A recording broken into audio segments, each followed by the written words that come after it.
Lupe Guzman is a single mother who has devoted the last 7 years of her life to Carl's Jr. in Las Vegas, Nevada, working the graveyard shift for rock-bottom wages. She'll tell us what it's like for a devoted Carl's Jr. employee struggling to build a future for herself and her family. Good afternoon. I'm sorry, my voice. Good afternoon. My name is Lupe Guzman. I'm 47 years old, mother of 6. I worked at Carl's Jr. in Las Vegas for the last 7 years. I'm a shift leader on the graveyard shift, 5 days a week. After 7 years and more than 3 decades working in the food service industry, I'm only getting paid $8.75 an hour. In 2008, during a financial crisis, the job I had then was eliminated. My husband walked out on his family, so I attempted to support my kids on my own. I could not afford our rent and bills on my savings. We moved around from motel to motel. I can't even begin to tell you how hard it was. The struggle. We were on a waiting list for 4 years until we finally received a house in the housing community in North Las Vegas. I applied for Carl's Jr. for management, and I was hired right away. In the beginning, I was making $1.25 more as management, working 40 to 50 hours a week. I drove around to store according to my company needs. It was my job. It was difficult to get my children to and from school when I had no idea what part of the city I was going to be given that day.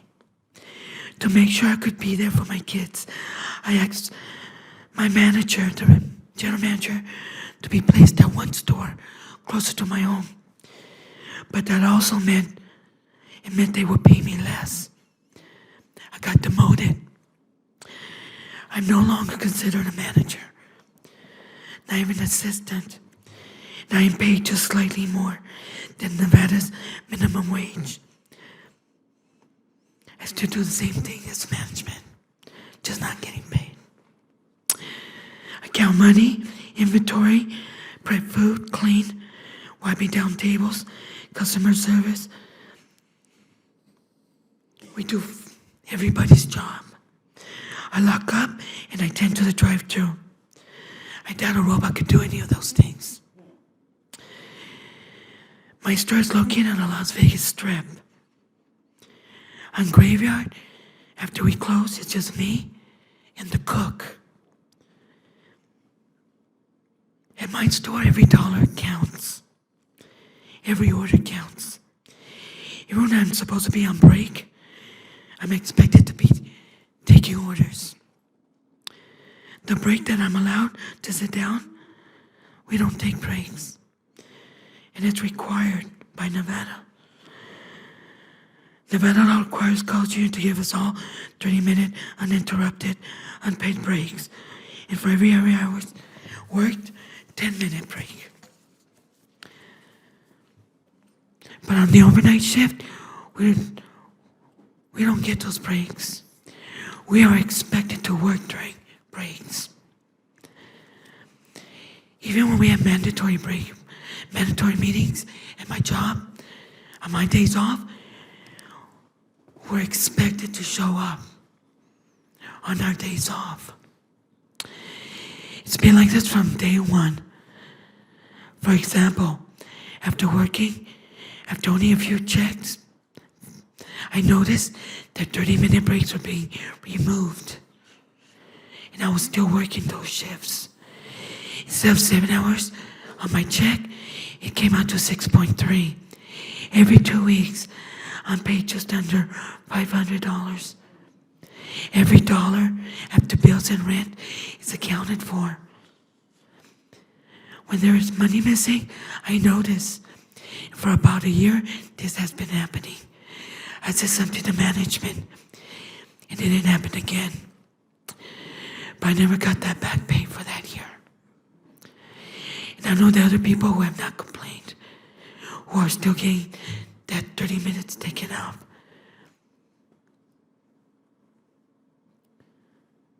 They're not complaining, and it's still happening to this day. We're often understaffed, working doubles and overtime, but my store doesn't pay time and a half. Sometimes they just cut off the extra hours and put it on another payday.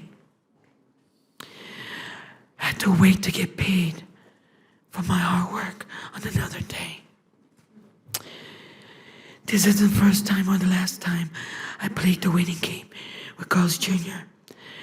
The computer that tracks our hours often freezes. And it happens to all the stores. And we leave notes because we want to get paid for that day. Our note reads, I came in during this time to this time. Please put in my hours. But after 2 weeks later, I'm still missing those hours.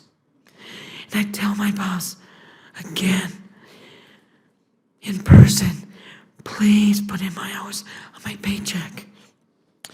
He says, okay, I'll go on the next paycheck. I just have to remind him every time. And he says he'll take care of it next time. To this day, I'm still waiting for my 5 hours. I've been held up twice. I had a gun pointed at me twice. Corporate did not care what I went through. The second robbery, attempted robbery, left me shaking and throwing up the whole time. And all they cared about was if anything was taken. And why did the cops close off the store? They didn't say anything about my well-being. Nobody from Human Resources, nobody asked how I was, because they didn't care. That's when I knew. I mean nothing to them.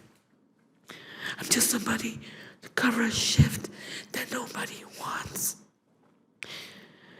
Ms. Guzman, I know it's not easy to share that. And I appreciate your being here as a voice for all the people around this country who are having to do what you do.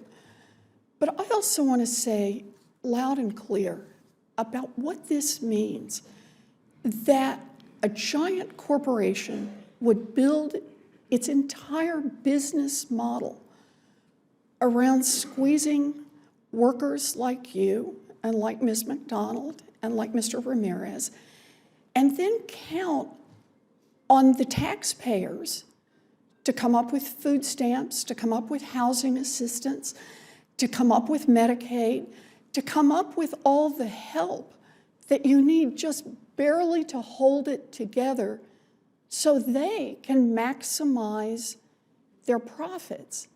This is just not right in America. I believe in capitalism, but I believe that that means that these companies need to pay the full cost of keeping their workers working. And the full cost of keeping their workers working is paying you enough that you can actually be in that place day after day after day. That you can put a roof over your head, that you can feed your children, that you can cover your medical costs. And right now, these companies want to privatize all the profits, and they want to push as many of the expenses off to your families and off to the taxpayers. This is fundamentally wrong. And this is why we are here today to talk about President-elect Trump's nominee for Secretary of Labor. This is a person who is supposed to stand up for working people across this country. The Republicans have not permitted us to bring real workers who have dealt with this nominee to the hearing. And so we had to have this special forum to bring you here. All I can say is thank you. Thank you for speaking out. Thank you for all of the workers who showed up. And believe me, we are going to make sure that workers' voices are heard. That's what democracy is supposed to be about. Thank you all for being here. This hearing is closed. Thank you.